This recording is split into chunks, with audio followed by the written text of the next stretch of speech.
Is the strongest in another world a hero? A demon lord? No. It's a fairy Desu. It seems that fairies are leading the world to a happy ending. A girl who drowned in the sea while asleep and then was reincarnated in another world realized that she was fairy. Why not a human? There was no explanation. Realizing she had already died, it was then an agreeable fairy that appeared before her. She was then taken to the land of fairies. Well, anyway, since I have been reincarnated into this world, I want to travel around to all places. She decided to go on a journey with her friend, but the world is quite a troublesome place. Fine, let's bring them all down. This is a story of a certain fairy who guides everyone to their happy end. Murder is definitely a no Desu. Chapter 01. Chapter 1, Fairy Reincarnation, beginning with a bang. How long has it been since then? Since I was left in this building, inside a barrel drum. I no longer had a clear grasp of time. My mother, the debts you left behind, I've paid them all. Even some of my organs have been pulled out. Sealed in concrete inside a drum can without a cover is where I've wound up because of that. Ugh. So hungry. So sleepy. Perhaps I'll die the moment I sleep. I cannot fulfill a human's 3 biggest needs. If I sleep and die, I think it will be easier as I won't suffer as much. And so I decided to slowly close my eyes. The smell of refreshing wind hits my nose. Awaking to the glare of bright lights, my consciousness slowly surfaces. Naiu.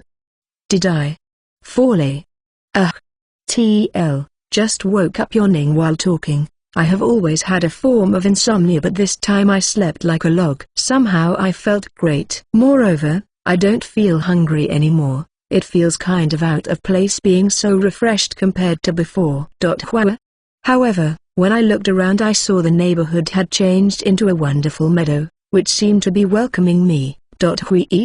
Why a grassland? No matter where I look, there is only the bright gentle sun and trees that surround this area. The air is so fresh and delicious that it feels like you can eat it with rice. There is no place in Japan like this. So it should be somewhere else. For the time being I wanted to confirm my appearance. Glancing at my body, I noticed a bundle of paper in my left hand. I guess I should read it. Now let's see what this is. Because you were drowned in the sea while asleep, you have died. As a god, I have reincarnated you in this world. I recommend that you live freely to your heart's content. Flip the paper over for some extra information. P.S. You did not wake up no matter how many times I tried, so just consider this as an apology. Sorry. The way the god felt sorry feels like a child's prank that got out of hand and then they were forced to be responsible for it. So it's like that otherworld reincarnation stuff, right? But I haven't turned into a baby.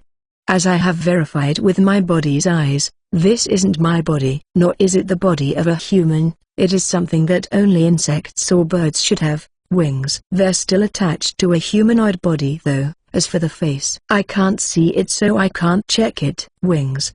Right. Not to mention, this body seems kind of small now that I look around. It feels like I'm a dwarf. When standing in the meadows, the grass around is almost as tall as my head. It's quite amazing. I somehow know of a creature that fits this description. Have I been reincarnated as a fairy? For now though I read what's on the paper, the first thing listed is information about this world, then various things about my current condition. The name of this world is Avalon, a world of swords and magic where creatures like angels, demons, gods, and even evil spirits seem to exist. Heroes and demon lords occasionally show up as well. Status tables are real, as if this place is an RPG. But if you die then it's a permanent game over. And it seems that I have been turned into a fairy. Why not a human? Maybe there are reasons behind it. Maybe it may not be a bad thing to reincarnate as something aside from a human. A possibility is that there are more incarnations of myself in other worlds as well. Perhaps they were born as humans, but a human would bring serious harm to this world. If you bring trouble to the local people it might be so. At the very least I was not turned into an ugly guy with gender problems, nor did I become someone that would play a really important role. That was a positive. Was there no real reason for it? There was no real reason why I'm reincarnated? As I read further, it seemed like the direction where souls move is different in each world. Depending on the world, There are times when the soul will stay in that world forever without moving around. It's the same for this world. If souls are not circulated around in worlds like these, the world will collapse. Gods seem to be doing their work. This is great. Well, in my case it's great, but my parents were the worst, not to mention they just kept taking more debts. Well, if God said I can start again with a new life, then maybe it's not all bad. There were so many times when I was running away that I indulged myself in delusions of fantasy like this. Thinking about it now, I feel pumped. Excitement that I have never felt before is now overflowing in my body. Next, I check my status as it was written on the paper. Status open. Fairy 0 nameless LV. 1 unique race, dimensional fairy HP. 30 MP, 280 K, 3 Def, 3 Matk, 10 Mv, 10 INT, 7000 SPD, 20, Inherent Skills, Fairy Magic, Fairy Eyes, Space Manipulation, Manifest Destiny Skills, none, TL, it's not over 9000. My status came out like a sheet of paper in front of my eyes. But it didn't seem normal. I was expecting the status of an ordinary fairy, but two things stuck out. My species and INT stat were definitely abnormal. Even after rechecking the paper, there wasn't any mention of having such ridiculous bonuses given to me, so I'm just thinking that it may be some RNG at work. TL, the RNGesus is real. The INT isn't normal. But why? Verifying it on the paper, it seems that it is dependent on the knowledge I possess. It's probably because of my education that it is so high. I also verified some other information since I seem to possess a lot of unique skills, and so I checked them one by one. Fairy magic. Mana is used as a medium. This magic is dependent on the caster's imagination, so casting does not require chance. Instead, mana is consumed according to the effects produced. A clear mental image is required to use this skill. Fairy skills are inherent skills of the fairy species and are placed in the inherent skills section. All skills in the inherent skills section will be treated as an inherent skill. In the case of fairies that are not constricted by attributes, any attribute attack from inherent skills will also be treated as a free attribute. It's quite an explanation. But imagination? I guess that means I can use it naturally, but I still need to practice to do so. My current status is probably really fragile, based on how it feels like if I'm hit by a stone I'll die. Well, at least it doesn't consume magic power, it's all you can cast for practice. TL, MP and mana seems different. Probably MP is user's magic, from the person, and mana is atmospheric magic, fairy eyes, eyes that can see the truth. Among the fairy race, it is rarely inherited. Among other creatures, an eye skill on similar strength will rarely be developed and will likely be an inferior version. Disclosure of opponent's status is possible, and it also prevents the targets from telling lies. It's like the appraisal skill of main characters, I guess. It seems luck is with me since it's even rare among the fairy species. Not to mention it can even pass through a person that is stronger than myself. Where does it say that? I also won't have to worry about someone lying to me, though I am not sure I'll meet someone so soon. The next skills seem to be related to my race. Spatial manipulation, magic that is considered to be the hardest to learn and handle, enables expansion of space, rupturing dimensions, inventory, short, long-range teleportation, and various composite magics. Normally it is recognized as a skill, but it is an inherent skill of the dimensional fairy race. This one seems rather dangerous. It seems like it should be a skill that consumes a great amount of magical power. But since I'm a dimensional fairy, it has been added as an inherent skill, and the skill is usable without the need for magic power. All of the low stats, aside from my NT, have been overturned by this skill. Manifest Destiny. Status correction and increase will be given depending on the creature's natural reproduction ability and manifestation. Okay, now wait. Isn't this skill the most dangerous of them all? If it is as I imagine, I am currently a dimension fairy, so if I refer to myself and my race towards reproduction, how will I even reproduce? And examining myself with my fairy eyes is strange. Unsure about this paragraph. Dimensional fairy. unique species in this world. Unlike other creatures in nature, it is a creature that is singular and unique, only reproducing by reincarnating oneself. TL, reincarnating oneself when dying is pretty much immortal already. So you get what the manifest skill does now? If my guess is correct, it will have the highest stat growth to ever exist in this world, because the growth bonus depends on the reproduction rate. The higher the rate, the lower the growth, and because it's a unique creature, get it? Ed, low reproduction means a higher correction and growth rate. Okay, I'll just not think about it. I have now understood just how much of a monster I have turned into. I am afraid of how my growth will turn out. It's nice to know that the growth rate of races varies, but never mind. Let's move on to the next problem. I need to know where I am currently. If it is a place with demons or predators around, I would pretty much be easy food for them. I'm still not used to this body and how it moves, which lowers my chances of survival even more. Not to mention being in a battle just after being reborn. For now, I concentrate on my wings and try flying to get out of this place. Flying. I'm flying. As my body begins to float slowly, I begin trying to move around, up, down, side to side, backwards, and after 10 minutes grasp how to control it like an extra limb. It seems that this is also a characteristic of this race, so it's not reflected as a skill. However, being able to fly gets me excited for those fights I've seen in manga. I can't fly that fast for now though. Alright. Travel. I want to travel. It's a fantasy world after all. I want to interact with locals, feel the culture, fight monsters, and see big castles too. I have to think of ways to survive before that though.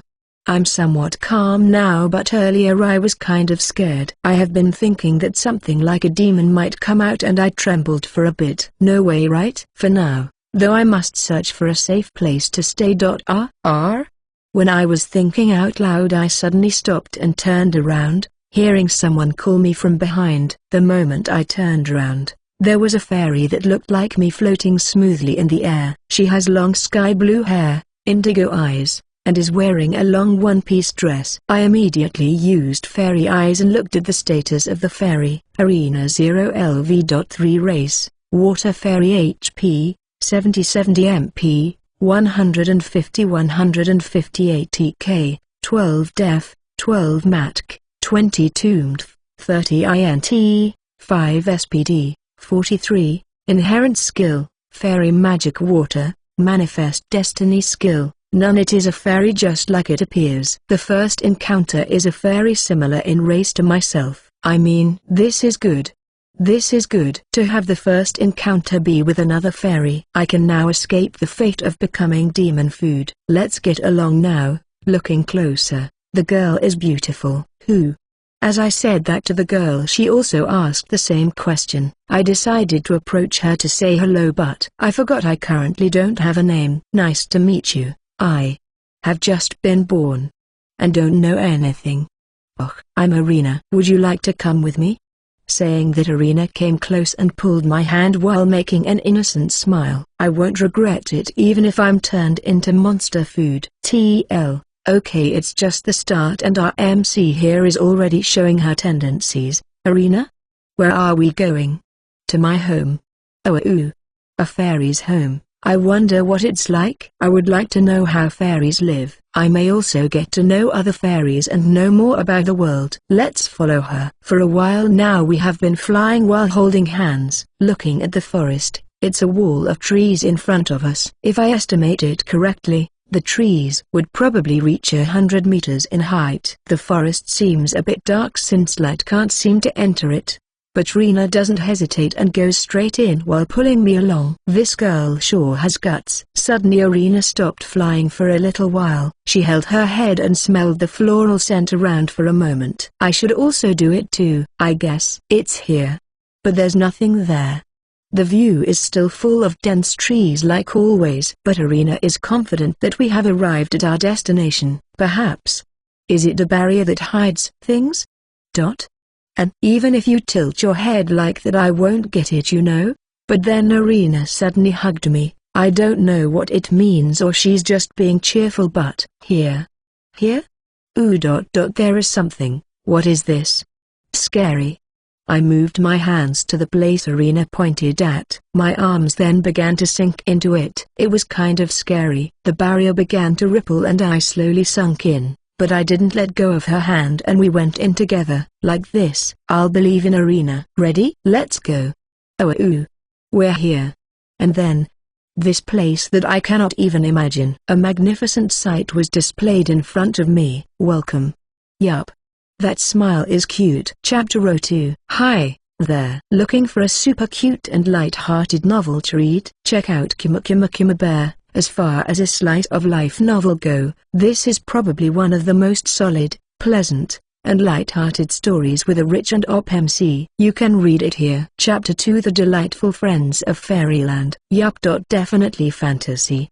There were stupidly tall trees making it so that looking up would be a pain. Wrapped around the trees were fairies' houses that seemed to have been made using natural things from the forest. The place was lit by the fairies' bodies that emitted gleams of light. That is what was in the woods that we came through. But this space seems to be isolated by something. Even the air in this space seems different. My excitement is already going into overdrive. The moment I was reincarnated, I was definitely sent to an area close to this fairy village on purpose. Gods also do some good things every now and then. I probably would have died if I didn't meet Rena though. Scary. Sorry. Yoshi. Because I suddenly let out a loud yell. Arena was slightly frightened. I cuddled her head immediately. There. This should return the mood to before. Although we have just met, she won't think I'm a scary person, right? I need to make sure of that. And now, all the fairies who noticed Arena and I gathered towards us. Everyone was as tall as Arena. In terms of differences, it would be their colors and shades. Who's this? A face I don't know? Where does she come from? Arena's acquaintance? A new resident? A visitor for the Queen? Only the last words caught my attention. Queen of the Fairies? However, the curiosity of the fairies was really incredible and they bombarded me with questions. Arena was then lifted up by the fairies and the made a kinoi eyes. She seemed to be enjoying the attention and being lifted up. A few minutes later, everything finally calmed down and they went away. Arena stood next to me and asked, "You okay?" with a concerned face. "I'm fine, just a bit tired from all that," I replied. While we were talking, someone came up to us and called for us. Looking towards the voice, there was a fairy covered in full body armor excluding the face. Unlike other fairies, her hair and eyes had shining rainbows within them with oscillating gradation and color. She has a really beautiful face like a goddess to match. Looking at her, anyone who could see could tell that she was of a different class. Giving off the bearing of a knight and carrying swords were the main indicators of that class. Greeting, my fellow fairy without a name. Hi. Greeting. Who might you be? I am a fairy serving under the Queen. Thy name is Norn. For a newborn fairy your int seems to be quite high, which should really help the situation. Thy queen is waiting, would you please accompany me to meet her? Of course, Desu. I also want to know about various things. Finally someone decent enough to talk to has come, but still this person seems to know that I was just born. Maybe she possesses something like fairy eyes, like myself. Let's have a peek at her status for a bit. Norn 105 LV. 125 race, Elemental Master Fairy HP, 720 MP, 6080 K, 1052 Def, 543 Matk, 830 MTF, 1620 INT, 140 SPD, 540, Inherent Skill Fairy Magic, Fairy Eyes Degraded, Manifestation Dependency Skill, Swordsmanship B, Shield Technique C, 4 Attribute Magic 8+. I don't feel like fighting, but I don't feel like I will win either way. The tribe is also in a different level. An Elemental Master seems to be an extraordinary species. She does possess fairy eyes, like I suspected, but what is with that degraded next to it? Perhaps she is only able to see a limited amount of information. We followed Norn while staying silent. Just being silent is kind of boring, so I'll try to talk to Norn for a bit. Norn-san also seems to have a different level of knowledge compared to the others based off of her INT. Anne, What is that huge tree at the center? NN? Ah, it's called the World Tree. It is also the mother figure of all the fairies who are here. Mother figure? Is it what that allows fairies to manifest? That's right, but you seem to be different too. Wah. Sorry, it's just, you don't look like the same as the ones around here. The moment you were born it seems you didn't know anything about yourself. Most fairies stay safe because they are being born close to world trees, but there are also rare cases like yourself that are born on the outside. What about Nonsan? Me? I was born in this tree. I am also a childhood friend of thy current queen that we will meet. What kind of fairy is the fairy queen?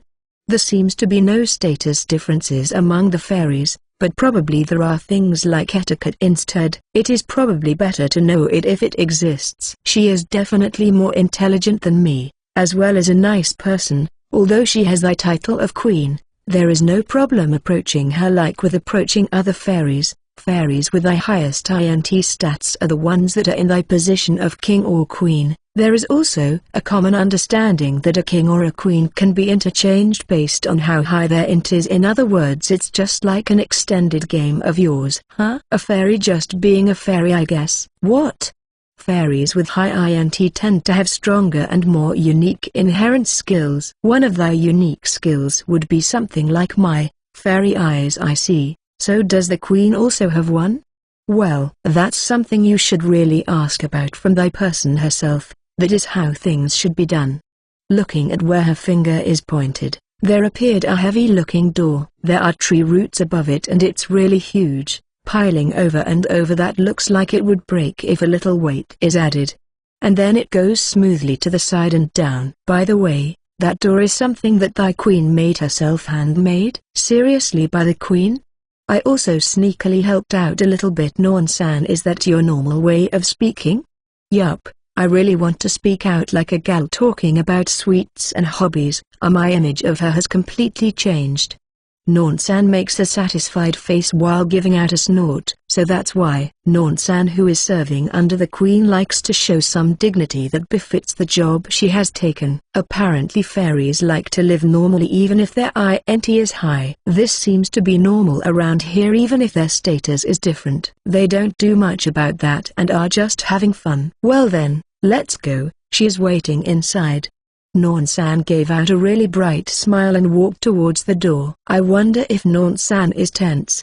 No, that probably isn't the case. It's more like trying to conceal her overflowing joy in front of the fairy queen that she has known for a long time. I wonder what she's really like. Greetings, new neighbor. I am the queen, Testania Fairliner. Sorry about this, but is it alright if I look at you with my fairy eyes?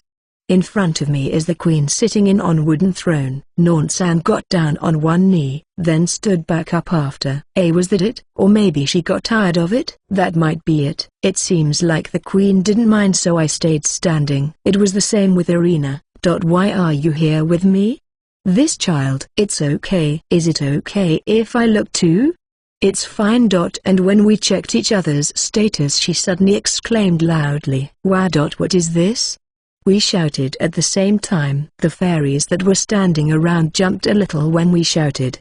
Having been silent for a bit, we then exchanged a handshake. Testania Fairliner 105 LV 346 race, Titania HP 500 MP 75 00080K 325 Def 1330 Matk 3420 MF 4041 INT 1200 SPD 305. Inherent skill, fairy magic, fairy eyes, manifestation dependency, or destiny, clairvoyance skills, 4-element magic A+, cooking A+.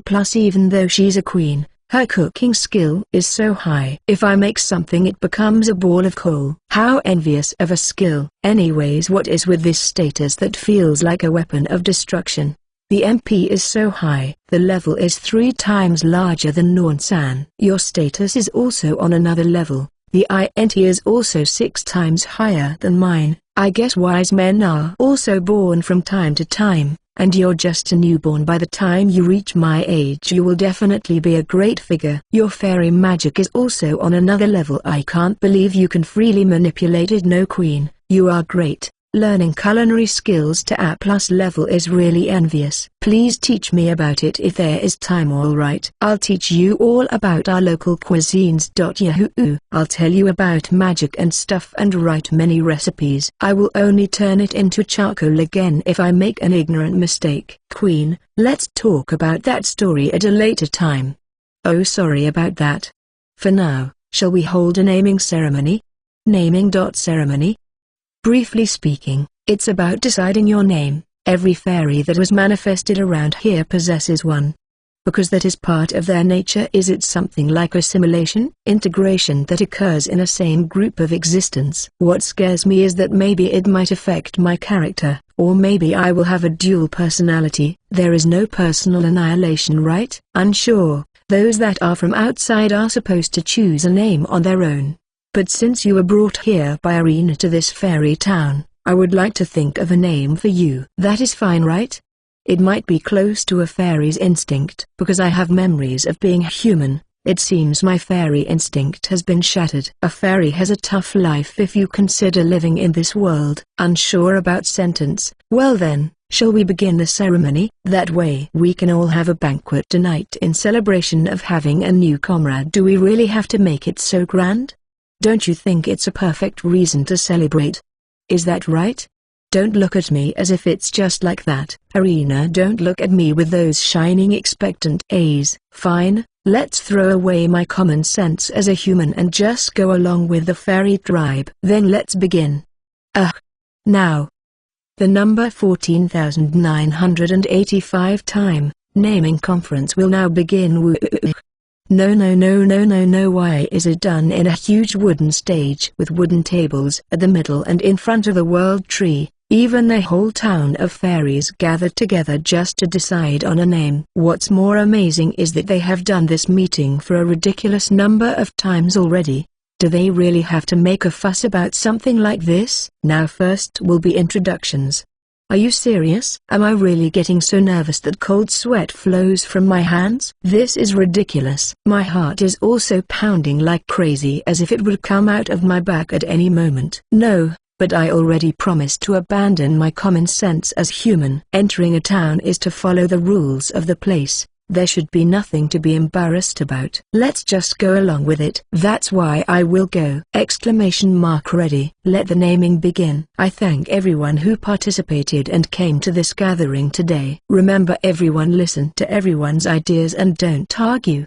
The words that were going out of me seemed to turn into something silly and my nervousness disappeared. I definitely should not mind it. No clue what this is saying. First of all, I'm a dimensional fairy, a lonely fairy that is one of its kind in this world. What? Why is everyone giving me that pitying gaze? Hey, you the female fairy, don't cry as if I'm something so sad. You'll make me cry. Second, my INT stat is 6 times higher than the queen. Shagoyai. Third, my special skill is singing. Everyone has to listen to my songs. Yahoo! Abandoning my thinking I used fairy magic. I created clothes, idol style, and also created glow sticks for all the fairies present. I missed most of the details about it but still went with it as I remembered. I then proceeded to sing idol songs I know. What are the sticks used for? Someone asked. I quickly grabbed and waved my sticks to demonstrate. Not long after, my hype reached its climax along with the fairies and their eyes followed me wherever I went. Well, it will be fever time till morning I guess. Queen, wasn't this supposed to be a naming ceremony? What? Swish swish ... Never mind. Opening parenthesis swish swish closing parenthesis. Chapter 03. Hi there. Looking for a super cute and light-hearted novel to read? Check out Kima Bear. As far as a slice of life novel go, this is probably one of the most solid, pleasant, and light-hearted stories with a rich and op MC. You can read it here. Chapter 3. Road towards the journey. The night is over and the next day. Having drunk too much distilled spirits made from processed honey of the world tree, we all had hangovers and blue faces and were literally littered on the streets. NN, my voice is now okay. I have been singing with all my heart, and my throat sure endured well. There were times when stress has accumulated. I went to the mountains and sang with everything I've got. I didn't even have the money to go to karaoke back then. Because there are wild plants in the mountains, I was not bothered about food. I didn't have any problems with that. Now that I think about it, for what was this gathering about? It was a ceremony for naming an idiot. Ah, that's right. Oh, Norn-san, good morning. Ah, good morning. Look around at this disaster. Usually I don't drink that much, or if I do I wait until everyone else gets drunk. The queen is also like that. I was looking at the direction pointed to by Norn-san, who's looking a bit blue. There was the queen who, like the other fairies, had a pale blue complexion, and was standing while holding her head. From a while ago it seemed like she was doing a suspicious ritual. Right. I did a bit too much yesterday. This time's event is something that I regret having brought over from my previous life. It seems that it's impossible for the naming ceremony to be held this time. Awawa. Look, Harry. Arena? I'm just making an excuse. Then Arena, that was sleeping beside me, got up and gave me a piece of paper. The writing is illegible. Arena, what's written in here? Can you read it? Adel. It is what it says. TL, I know that it's supposed to be idle, but just making it a bit different. That sounds good. Norn-san, who looked into it, says so. They don't know the meaning though. They've never seen anything like that. What does it mean? It means, those who sing got it. I was watching what you were doing yesterday and wrote it unconsciously. The impact of what you did was too strong that I couldn't think of anything else at that time. I see. Arena, do you think it's a name that would suit me? If it's okay to the most precious Arena-san, then it's okay with me. Okay then, I will have it. I have decided. Is that so? Then, while consciously thinking of your name, try to check your status. It should change on the name column. Hi, Ito. NN. As I was told, it certainly changed my name, but there seems to be more added that I didn't know. I just tilted my head. Adel, 0, LV.1 unique race, dimension fairy. Awakened. HP 3030, MP 200/280K3 Def 3 Matk 10 Tf 10 INT 7000 SPD 20. Inherent skill Fairy Magic, Fairy's Eyes, Space Magic, Manifestation Dependency, Skill, Singing, A+. As a result of yesterday's chaos, singing skill has been added, and don't you think going straight to A is too excessive? What I'm concerned about is something else. What is this tacked onto the race? Awakened.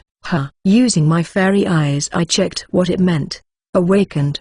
Awakened form of your race doubles all corrections at level up, and effects of inherent skills will be increased significantly. They didn't say anything about being awakened just by getting a name right. Should I ask Norn-san about it? Or maybe Testania-san would know about it. The name is more important now. I'm sure of it. Are you okay? Yes, I got a name properly. That's good. Then again, Adel, we are pleased to have you with us. Best regards, Adel. Best regards. We refreshed ourselves in the bathroom of the World Tree, and then I fell asleep sprawled upon a bed. A few hours later. Don't you want to do anything during my free time? You understand, right? Even you would not like to do so. I will cry, you know.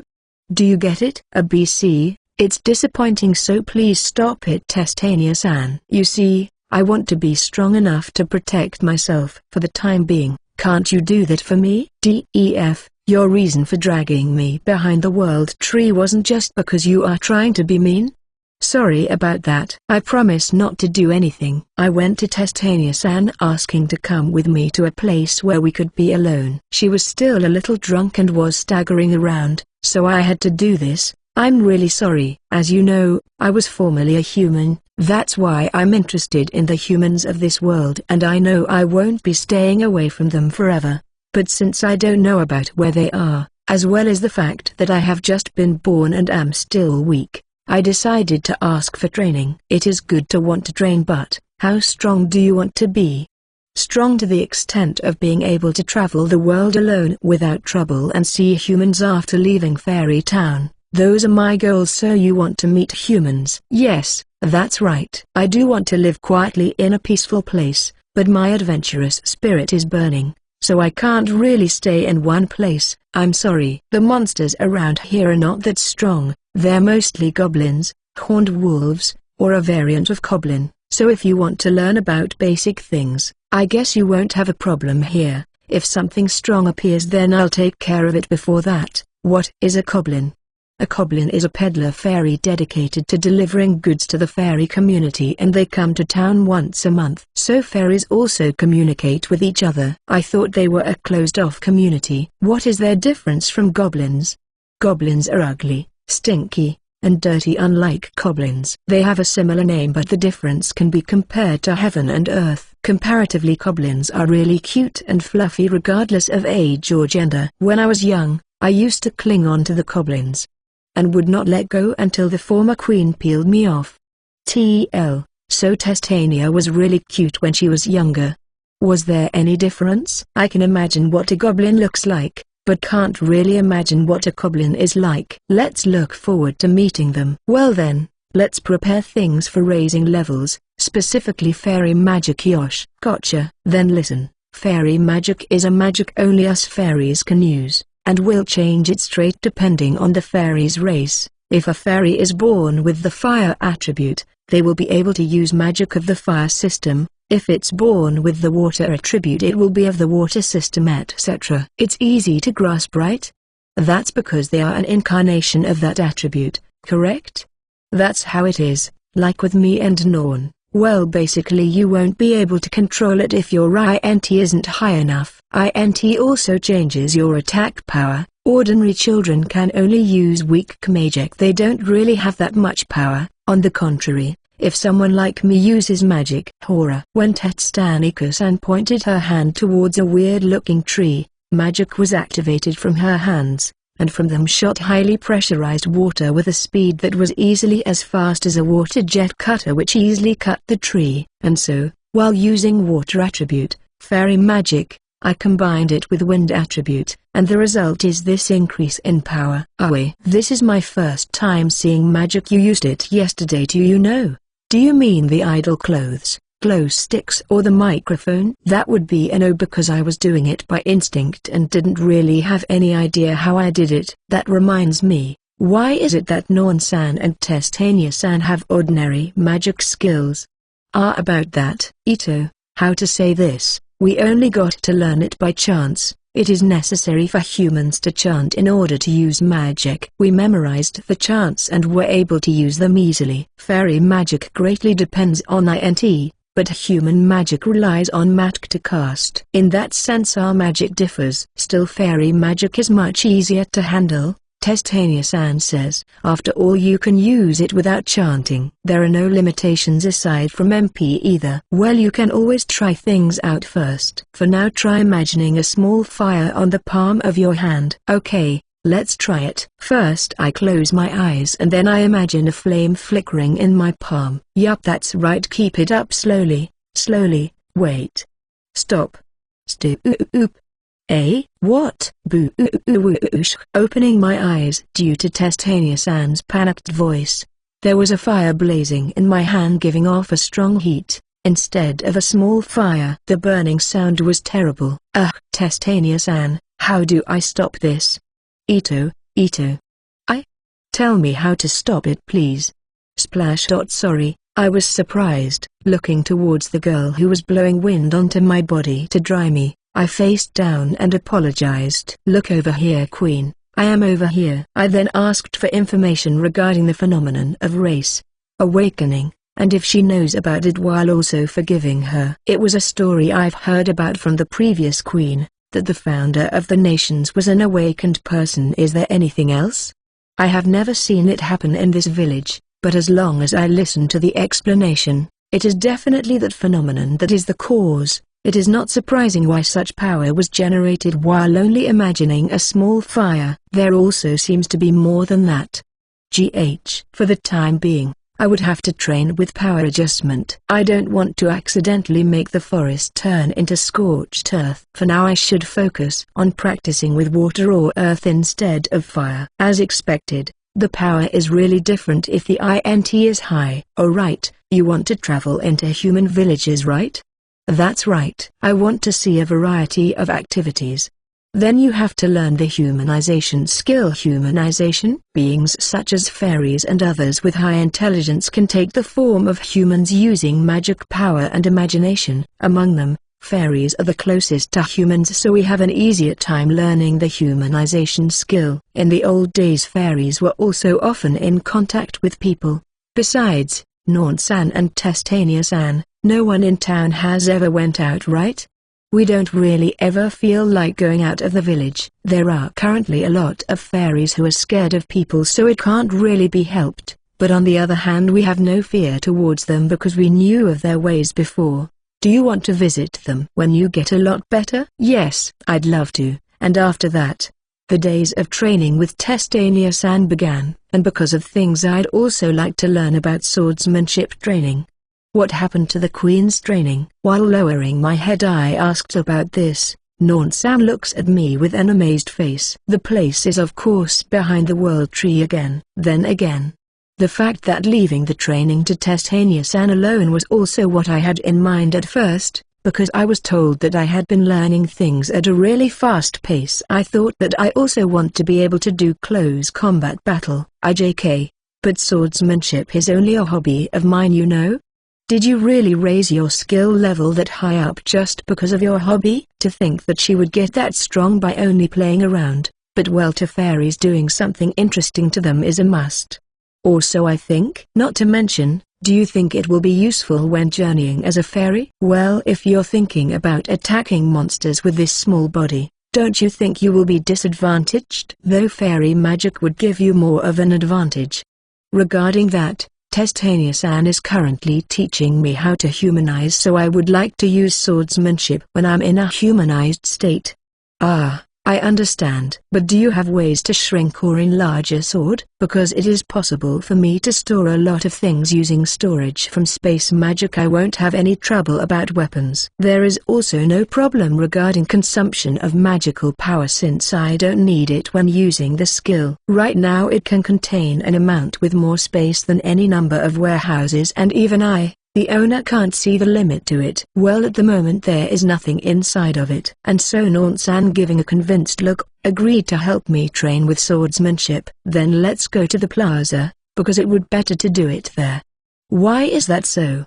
As a leisurely activity, many fairies have been doing it. It is impossible for them to train by themselves, because most of their moves are self-taught. And because of that there isn't anyone who would be called their master. Oh, I see. Maybe I should make some games for them. I'd like to offer it to everyone.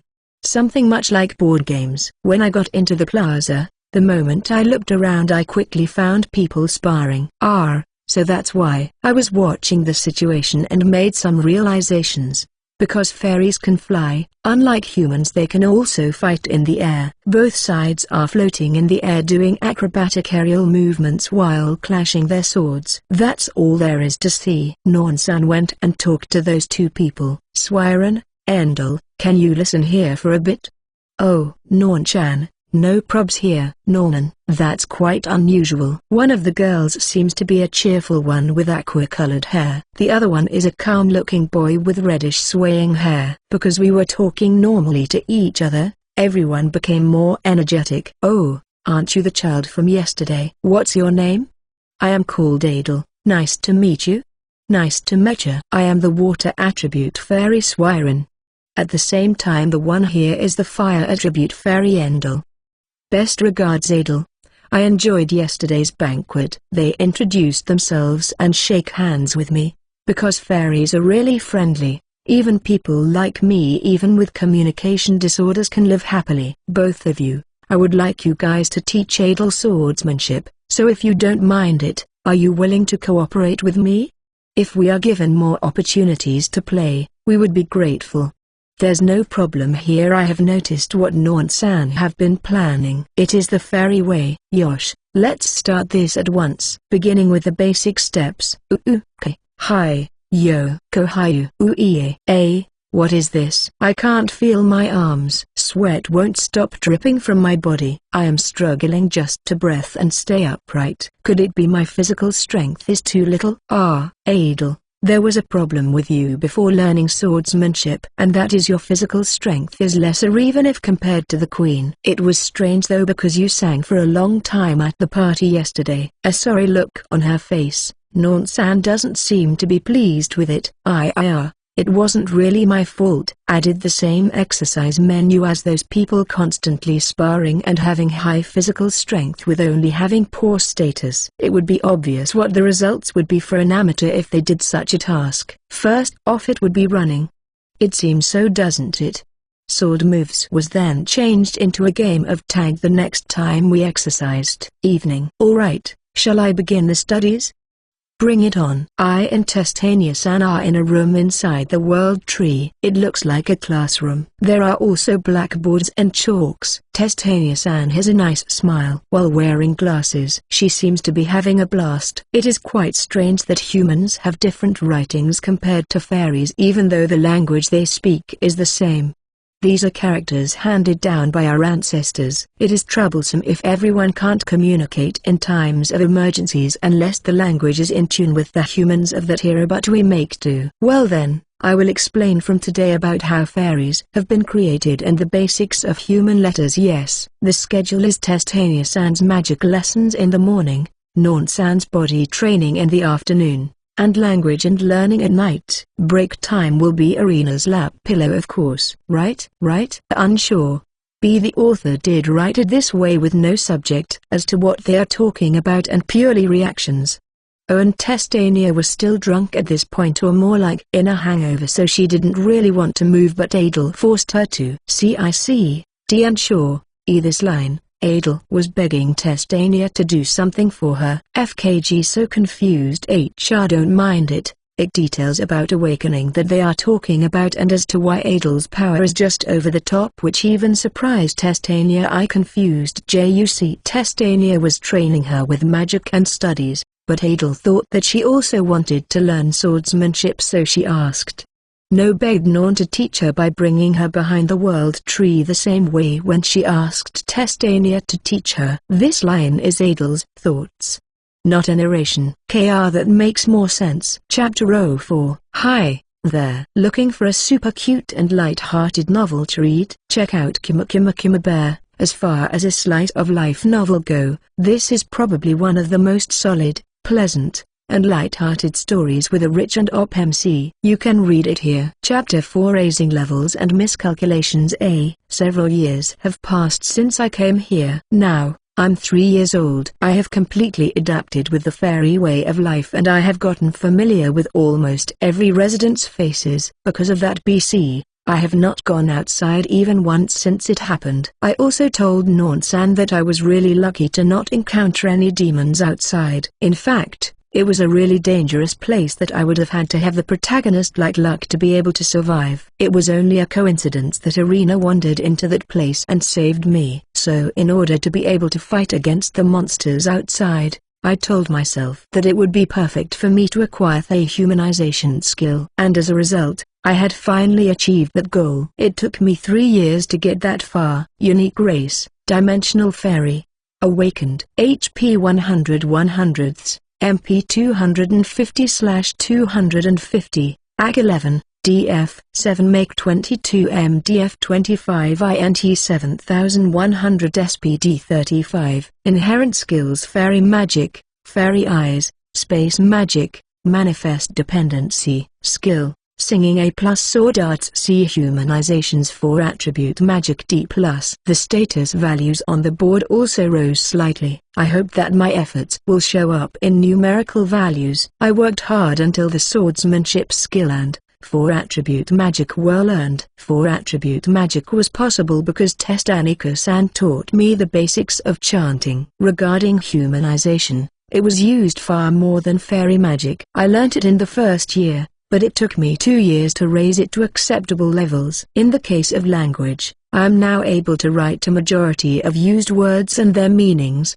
and could hold daily conversation-level sentences. It was a bit hard for me because the shape of letters differ greatly from what the humans use, It was the result of Testania-san's education. Anyway, this ends the first phase of travel preparations. The second stage will start today, and that is raising levels. Are you really sure you want to go with us, Arena? Don't you know it's very dangerous? Want to go, Tilda? Because I hadn't gone outside for several years, I had a misunderstanding that if I went outside the boundary surrounding the fairy village I would immediately get lost. So, I thought of going out with Non-san who'd guide me around. When Arena raised her hand to join, I already told her to wait here because it's very dangerous. But Arena doesn't listen to anything I say and won't let go of my hand. By the way, I have never been away from Arena in these 3 years. Well, I'm really happy about that, but I don't want Arena to be in any danger. Yada. Why are you being this stubborn? Now, I will be watching over Arena, so just let it slide. Non-san, who was coming with me, arrived, and I reluctantly agreed to it. Arena showed a really bright smile and hugged me. She can't help her cuteness, but I will definitely protect her even if I end up dead. The moment the three of us went outside, in just a few steps Non-san detected signs of a demon. Even with skills, it would need a lot of time and effort for a person to be able to feel such a presence. There seems to be several presences nearby. Let's quietly get closer. Because fairies don't give out sounds when they are flying, they're great at covert actions. The three people erased as much noise as possible and went to look at the figures of the demons. 2 of them seemed to be eating another monster. I saw those from a book. I checked the demon with fairy eyes as soon as possible. Nameless. 1. LV.2. Race, Goblin. HP 210 MP 11/11, AC 45, DF 31 Make 4 MDF 8 INT 12 SPD 24. Inherent skill, none. Skill, stick, F. It looks really weak. Its height is below the shoulder height of an adult human male. As I have learned, goblins are supposed to be short-lived demons, whom are easily killed by other demons. However, it's difficult to fight them if there is more than one of them. Amateurs would struggle with just a pair of them. There are a lot of them in terms of numbers, and it is said they are so numerous they can easily send lots of reinforcements to each other, which they do via calling. In other words, you must eliminate them immediately upon encounter. After checking them for a while, Non-san and I quietly approached them and from behind them activated fairy magic. The image was of 2 spears of wind. Keeping the sharpness in mind, I shoot. Gi. Gigu. I easily assassinated the goblins. It feels like I'm an assassin mage. Congratulations on your first victory. Goblins are weak when they're alone, but they are troublesome if they are in a group. You did well. That battle was a surprise attack. It's good that the first fight was like that. Hadel is strong. Tilda. Tada NN? What's wrong? Did you hear the sound of leveling up? So it sounds like this when I level up? I sounds really like a game, seriously. Well, since there's the status function, it doesn't seem to be strange. I guess this is just how this world is. I wonder if it has anything to do with gods playing around like in my previous world. For my new life, it feels like it will be easy mode. Let's not waste a moment. Why not check it now? I'll do so. I just wonder just how much increase on my status the correction value will affect. Adel, 3, LV.2 Race, Dimensional Fairy.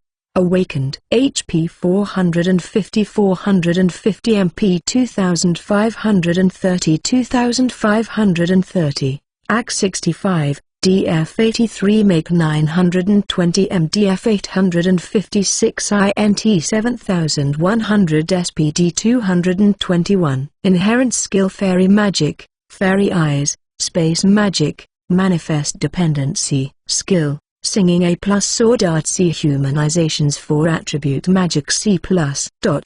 What? This growth. Isn't this a little too much? This is scary.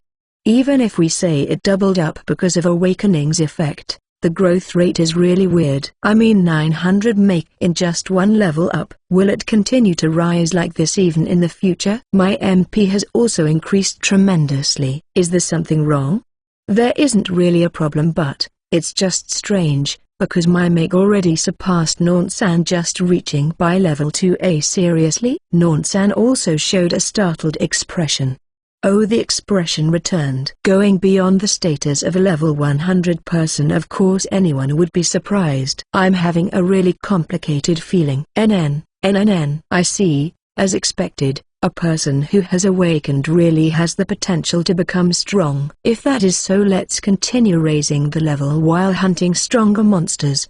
Because it is much better to become strong once you begin your journey. I am grateful for Nonsan's suggestion and acceptance without feeling peculiarity at my growth rate. Adel, do you want to become the strongest?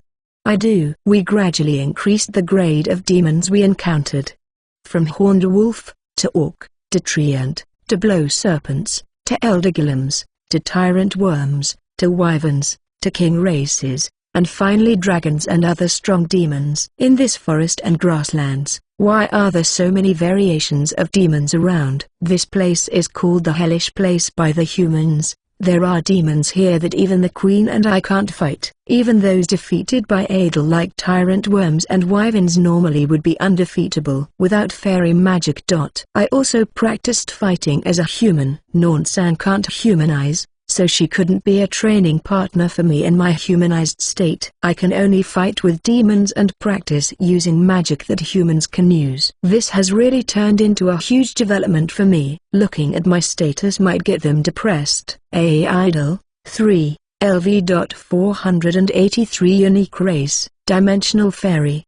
Awakened. HP 5965,960, MP 852. 510 904,032 AC 3210 DF 2546 MiG 20,632,164 MDF 19,558,799 INT 7,100 SPD 52,793 Inherent Skill Fairy Magic, Fairy Eyes, Space Magic, Manifestation of Dependence, Skills, Singing A+, Sword Arts B+, Humanizations 4 Attribute Magic SS. I can't even compare it to Testanius and Strength.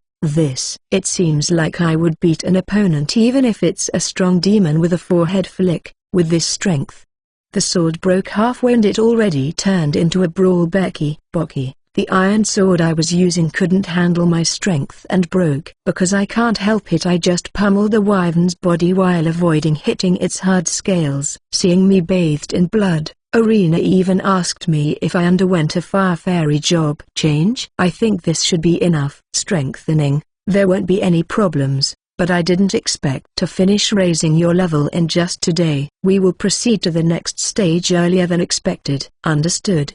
What are you doing next? What to do next? That would be the acquisition of new skills. 2 skills to be specific, Concealment and Adjustment.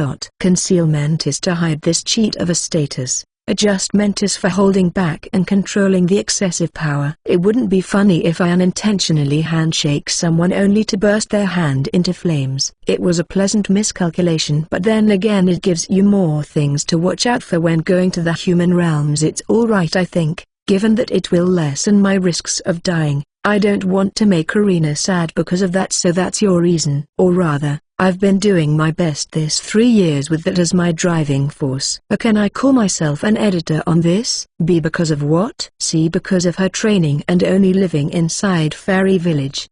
And also her sheer destructive power that she needed to practice controlling. Chapter 05. Hi there. Looking for a super cute and light-hearted novel to read? Check out Kuma Kuma Kuma Bear. As far as a slice of life novel go, this is probably one of the most solid, pleasant, and light-hearted stories with a rich and op MC. You can read it here. Chapter 5. Hide and Seek and Image. 1 tilde more tilde time tilde.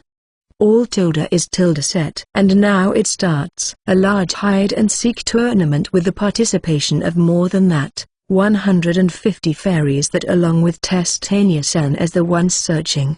And over 300 fairies including Nonsan hiding from the Oni. We can do it on a large scale because fairies have small bodies, so everyone can hide all over the world tree. Later, the roles in hide and seek began to change into goblins for the ones who seeks and adventurers for the ones trying to hide and run away. It was really interesting. You must be thinking, why were we doing this? It's as a way to learn the skill concealment. How do you learn the skill concealment? How about we seek the fairies with that skill? Nonsan then looked for fairies that are hiding using fairy eyes and listened to their explanation. They were a group playing hide and seek. Understanding the situation, the two people nodded that playing hide and seek was the most effective method to learn the skill, and then Nonsan consulted it with Testania-san and arranged a wide-scale game. Testania-san have given the approval quickly without trouble. All the fairies also joined in and everyone accepted, and that's how this event began. Now then, just being hidden is too leisurely. I might as well practice at the same time. I have learned the tricks of hiding from other fairies. The most important part is to know how to hide your presence. But how do you consciously hide it? As they have said, you need to feel your surroundings and then try to blend your element with it. Because of the difficulty of blending fire and water, those types of fairies seems to be bad at hiding. They are the first ones to be easily discovered. Opening parenthesis, in my case, since my element is space itself, it should be much easier to meld in. Closing parenthesis. While trying to align myself with the area around me as if I am space itself, I try to resonate with the surrounding. Opening parenthesis. Oh question mark. Closing parenthesis. Right now, I'm starting to feel that my existence is becoming dim, though I had only just begun. I melded myself into space at this constant rate. On the far corners, I could hear Testania-san finding fairies one after another. Arena was also quickly caught. Testania-san sure is good at locating hiders. Now then, only Non and Adel remains. As Testania-san declared, did you prepare something for the hide and seek in the open plaza? There's something like a big iron cage. There are fairies that have taken the roles of Annie. There are fairies inside calling out things like help me exclamation mark. We have something delicious. I'm dead. It's over, and all of them seem to be having fun. Foo. The only place left that I haven't looked into is the throne room after all. Testania-san walks toward the throne room and enters, then checked everything in the interior of the throne. There seems to be nowhere to hide in there at first sight. Is there even a place to hide there? Now, let's see. Testania-san seems to be listening to something. It's only a few minutes or silence, then she starts walking with a satisfied face. The place where she stopped in front of me is the throne she always sits at. Then she slowly extended her hand towards the throne where nobody is sitting, and the space in that place started to distort. Foo. Non, I caught you. Yeah. It seems like I can't beat you. Oh. The distorted space disappeared, and Nonsan, who is in a Zen meditation pose, comes out of the throne. You are good at using magic to bend light, but it seems you are not as good at erasing your presence. I will endeavor to improve it from this day onward. The only one remaining is Adel, right? It seems to be that way. It seems that Non is the only one here. I have searched every place possible, but I can't seem to find her at all. Apparently it seems really hard to escape from Testania-san. Although Testania-san was looking all over the place, the time limit reached its end. That was really amazing. That girl, I couldn't find her at all. Adel, you won. You can show us yourself now. Hi. As soon as I got called, I went out in front of Testania-san. She got really surprised and became shocked. She seems to have frozen. Non-san is not as good as Testania-san, but was also really shocked and was even trembling. Incredible. I didn't notice you at all. I won't really be surprised anymore.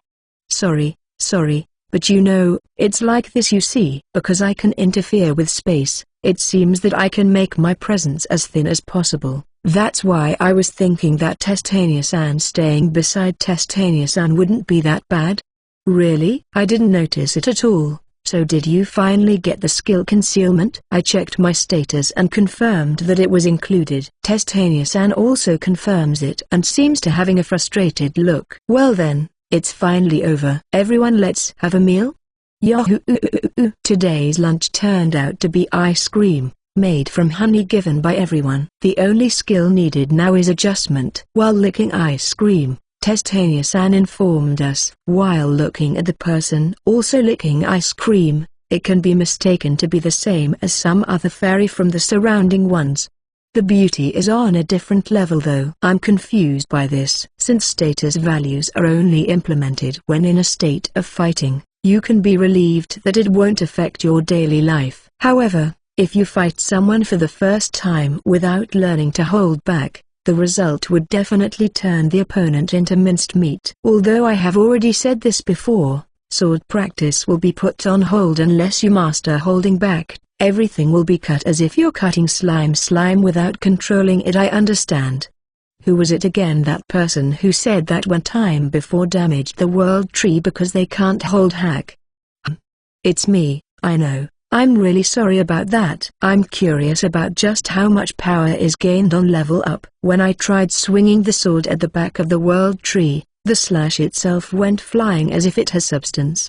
And it directly hit the world tree. As a result, even though the world tree is huge, it still left a small crater on the place of impact. Testania-san also released magic seriously and everything turned into a catastrophe. She's really powerful, seriously. And so because of that, you will be training using only this, and something was handed to me, a single branch. This is just an ordinary branch that fell to the ground, right? Yes, one that isn't from the world tree. Why not try swinging it for a bit? Alright. Now to do this, other than the point where I held it, everything else had disappeared. The broken parts then fell from a really high place. It seems like it flew to a really high place with great momentum. Arena then caught from where it was flying and brought them to me. She's like a dazzling sun. For the meantime, try swinging it at least 100 times without breaking it. I think that by doing that, you might have already learned the skill adjustment. This will be a little bit more difficult, but do your best, Hadel N. With this I guess I won't get tired easily and I won't bother other fairies around, so it's good. And besides that, Arena also helps me. She collected mountains of branches and brought them to the plaza for my training. Arena, how many was that now? 999 swings. Yay! The next one will be in the 4 digits. Yay! I had never succeeded, and then a few hours have passed. I don't really understand what went wrong. It's such a state where I just couldn't find the reason. Even if I try weakening the force, the results were still the same, on the level that a tofu would burst if you just pierce it with a toothpick. Maybe it's on the way I swing it, but I didn't think it would be so terrible like when I'm using sword art skills. It's going boo-oo. Huh? The point where you assign the power is wrong, as Arena says, is what Testania-san mentioned after coming over here with an astonished face. The way you handled a sword was getting better, but you're putting too much strength on the sword. Question mark? Even having really high INT, you don't realize that you use it wrong. In other words, you can see it as status only. Because you are a fairy, you can only think of simple things, right? Can't you use fairy magic as an example of that? Now I get it. I grab another branch, then concentrate, focusing on a swing. Don't break. Do you get it? Thank you, Testania-san. I can probably do it now. What I need is a clear image. Fairy magic also works with images, but the image must be precise.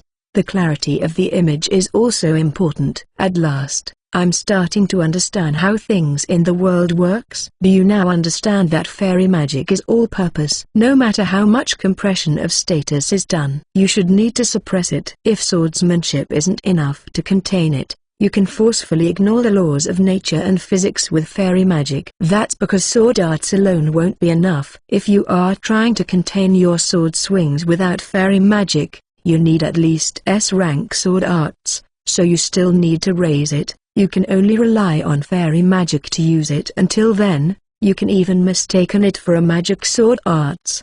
It's not that bad though. I have finally found a way to learn adjustment. I just have to master it. Grits. Thanks Arena Rubby, rub Arena then stuck to me, rubbing her face against mine. Arena, the greatest Arena. And so, though you have now accomplished your goal, when will you want to begin your journey? I have to prepare various things for my life before I go. You're doing that. I will go approximately a week later. And then from my side Arena pulled on my sleeves. Adel, are you going somewhere? Just maybe. She cooperated with me without knowing the meaning of what I have been doing so far. I have a very bad feeling about this. You see, Arena, I will be going on a journey a week from now on. I also often go out, you know, like in the forest and grasslands.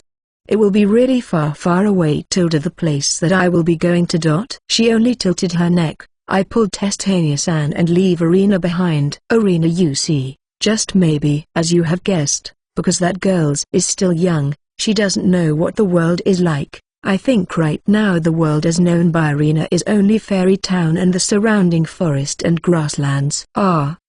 I'm convinced. Now that I think about it, Arena is only 3 years old. Because I have stayed together with her for 3 years now, I understand that her understanding and sensitivity is that only of a child. I was something like a parent, I guess. I looked back and faced Arena. Her head was looking at the opposite side of my arm. This is frustrating. Such cuteness is frustrating. Adel? You see, Arena, I will not be able to come back for a while. I will be going on a long trip. How long? I still don't know. Probably for a few years. Slowly the color from Arena's face starts to drop. It is the face of a child who just realized something but doesn't know how to cope with it. But I have to be firm about this. I understand. It seems that Arena has understood it and nodded. I'm glad. If she cried, I was about to drop myself to a dojeza and apologize. If that is so, Arena also wanna go. Like what? Is that so? Is that alright, tilde? This is good. Wait just a minute, Testania-san. Listen to this, Adel. Actually, we are currently in a pinch. And the story about troubles from Testania-san began. Chapter 06. Hi there. Looking for a super cute and light-hearted novel to read? Check out Kuma Kuma Kuma Bear. As far as a slice of life novel go, this is probably one of the most solid, pleasant, and light-hearted stories with a rich and op MC. You can read it here. Chapter 6, Raising My Partner's Level. Guilty Editor, Flashbang Master. Together with Norn-san, we move towards the throne room. It seems to be a big deal in regards to the fairy town, so we don't want anyone else to hear about it. Arena? She's been clinging into my arms and smiling since a little while ago. Yes, I'm letting her come along with us. I already anticipated that she wouldn't listen even if we refuse her coming along. How am I supposed to reject her like this? It's impossible. Do you understand that? Testania-san began explaining things while having a wry smile. Among the fairies born from world trees, there hasn't been anyone born recently aside from Arena. Also, there hasn't been anyone with age close to Arena. Was there a reason why there hasn't been anyone other than Arena born in the past few years? You see, usually there would be at least a few elder fairies born in a year. Manifestations of the world tree are supposed to be born within a certain period of time. The fact that there is nobody manifesting means that there is something happening within the human realm that's most likely something really bad. In essence, this seems to be a case approaching a tribal extinction. If a fairy is not born from the world trees, and returns to world trees after a certain time, the current situation is definitely in a pinch. Are the world trees weakening or something? It's more like it is storing power in preparation for something. The power difference will be a trigger if a fairy will be born or not. What is that preparation for? One possibility is that something has been exposed as a really dangerous threat. I don't really get it. Oh, that's right. I think there was something similar to this a while ago. There was a time hundreds of years ago where a demon king was born. It has been told that fairies weren't born for decades at that time. Demon king? Is there really anyone who can win against such beings that can even affect world trees? I have already become ridiculously strong, but I think it will still be difficult for me to win. I don't feel like fighting one though. So what's that got to do with me taking Arena along? You see, I think you are currently stronger even against myself. I also don't think anyone else can match up to you other than the heroes, even if you are traveling in the human world. Because of that, I think that you wouldn't really have any problems taking Arena along with you. About that, there is still a possibility of Arena's existence to fall in the hands of humans. Don't you think? Oh, that's right, you didn't know about that. Humans can't normally see fairies. Now that's some new facts I didn't know. So you can just stay transparent in the views of humans or something? The reason for that is because fairies are beings closest to nature, If they don't possess a special type of sight, for example someone that has demonic eyes would be able to see us, so unless a fairy reveals itself they won't be able to see us. Because I am a fairy myself I haven't really noticed it. It is known that such existences are just called as visions or an existence of legends. I mean, there are possibilities of meeting with people. Wouldn't that be dangerous? I know that you are worried, but why not see Arena's status, huh? Arena 3, LV.5, Race, Water Fairy, HP 8585, MP 210/210, AC 23, DF 34, Make 56, MDF 73, INT 12, SPD 65, Inherent Skill, Fairy Magic, Water, Manifestation Dependent, Skill, Concealment, B. Why does she have concealment? Not to mention the level is high. Did you know that Arena remained until the last moment of hide and seek? The next person found after her was Norn. I didn't know about that. Maybe she has a talent for hiding. Now that I think about it, could there be a high possibility that Arena has quite high specs? Could she possibly just be a late bloomer? The person herself is puffing out her chest with a confident look. Let me squeeze those cute cheeks. Shtap!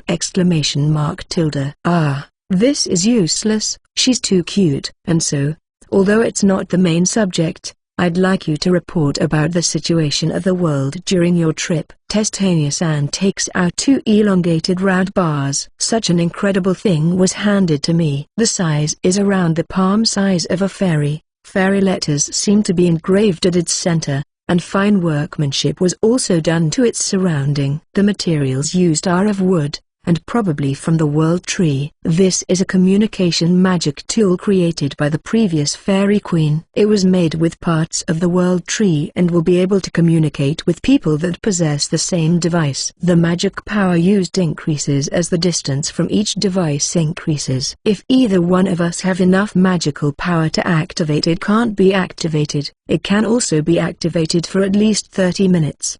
Even though very limited in this world, there are things that can be used like mobile phones. Even if it's not as good because it's not multifunctional, there is still the essence of this world's civilization attached to it. Please take this along with you too. It looks like a scroll of something. It also contains the same workmanship, but the material seems to be made of gold. There is only a little difference in appearance and it's really light. I want this to be handed over to the representatives of the kingdom that you believe can be trusted. The royal families of this world, if traced back to old history, have a treaty with fairies in cooperation with people. This is the proof. Is it okay for me to disclose my identity to the person I have chosen? You can stay in human form. I think it will be good enough to just show Arena with you. Indeed, will bringing Arena be good as a symbol for the fairies? I'm not setting any deadline, but the faster you can find collaborators the better. I still don't know how the surrounding demons may react to this. Understood.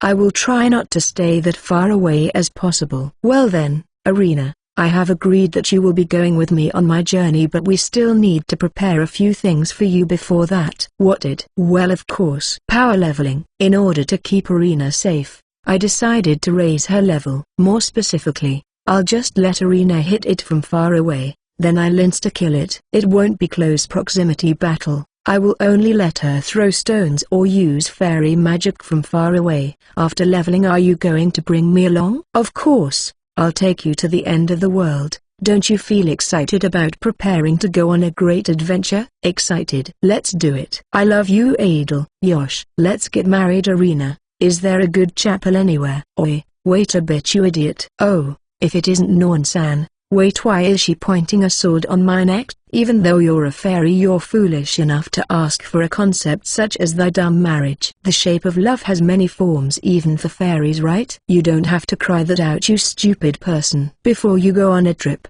have you prepared human clothes and minimal equipment?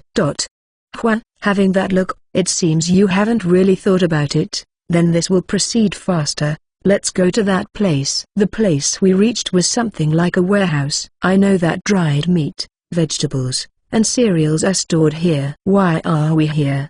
The moment Norn-san goes out from one of the boxes, A hidden door was on the floor. We opened it and went down the basement where the stairs is connected. In here are equipment of adventurers who have died around here in the past. Why are things like this in here? We use it for bartering with goblins because they also have connections with dwarves too. We also trade such things. Swords and iron armors can be used as materials if melted. In exchange, fairies are offered spices, unusual food items, some preference items and so on.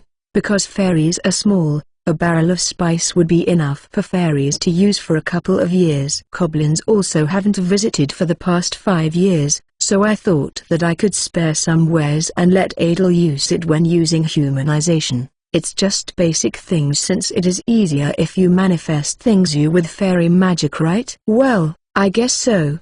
But still, there is a feeling of resistance in using dead adventurers' equipment as expected. I was only expecting a small amount, but this was unexpectedly amazing. When we arrived at the bottom, there was a really wide space, even wider than the upper warehouse. Various armors and weapons are lined up in the basement. Everything seems to have aged in years. Some are already become rotten or rusty to the point that it's already useless. Just how long ago have these things been here? Some of them seems to have been found from corroded or fossilized. It's probably been 1,000 years ago, and we haven't really been able to grasp the exact time when we collected them. I have guessed so. Arena then enters into a big helmet and fly around with it. Hey, that's dangerous, you know. Kaiwa tilde. Arena, stop chasing carrying that weird helmet around. Sarah tilde. How free-willed. Her figure is like that of a real fairy in form and attitude as what a fairy should be. Seriously.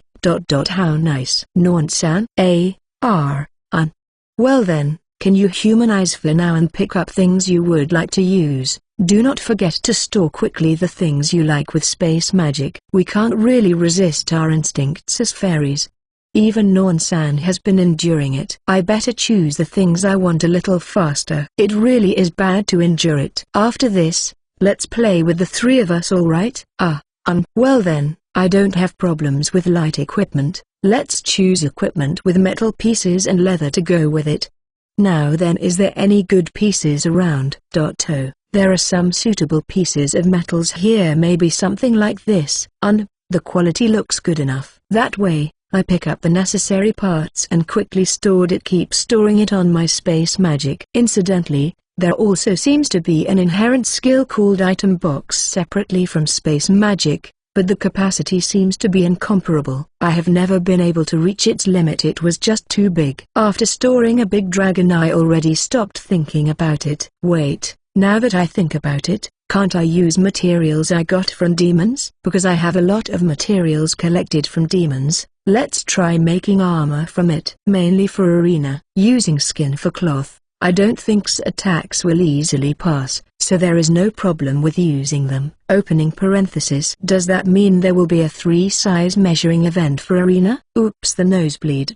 Closing parenthesis. While restraining everything from overflowing, I was thinking about materials and designs that I will be using for arena's equipment and went back to where the other 2 is located. Oh, Norn-san is already playing with arena. Norn-san, I'm already done. Okay. Did you already start playing around? No, it's that, because I have been playing around even when we were traveling around the world. I couldn't really tell the difference if I'm serious or just playing around anymore. I really feel ashamed when I switch back to my old self. Norn-san, do you know what marriage is? What are you trying to say?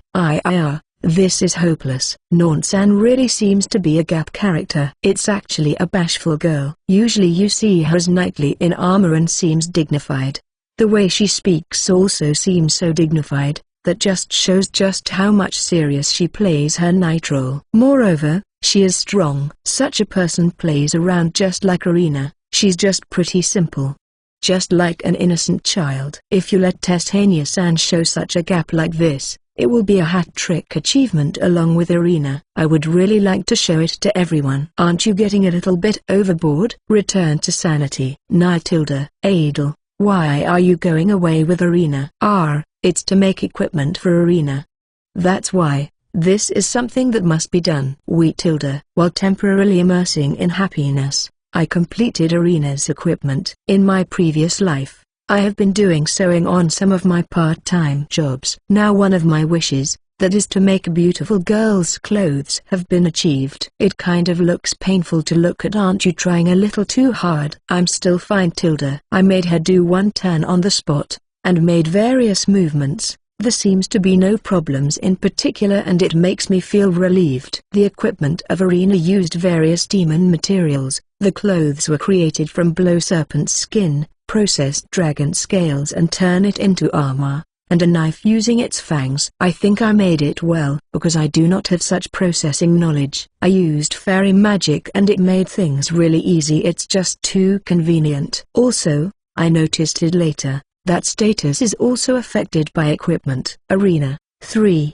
LV.5, Race, Water Fairy, HP 8585, MP 210/210, AC 643, plus 620, DF 431, plus 397, Make 56, MDF 310, plus 267, INT 12, SPD 50, Inherent Skill, Fairy Magic, Water, Manifestation Dependent, Skill, Concealment, B. AC and DF, MDF were tremendously increased. Is there really a big difference if the materials are good? I have only equipped Iron Sword until now as a weapon, because the changes seems really small. I didn't really notice it. Anyway, let's customize Arena's equipment from time to time as we get good materials in the future. Now then, time to go. The two people went outside of Fairy Town. I wear clothes and armor made for humanizing. This equipment is made from simple leather and iron armor and slightly good sword. I brought it because the materials used was iron,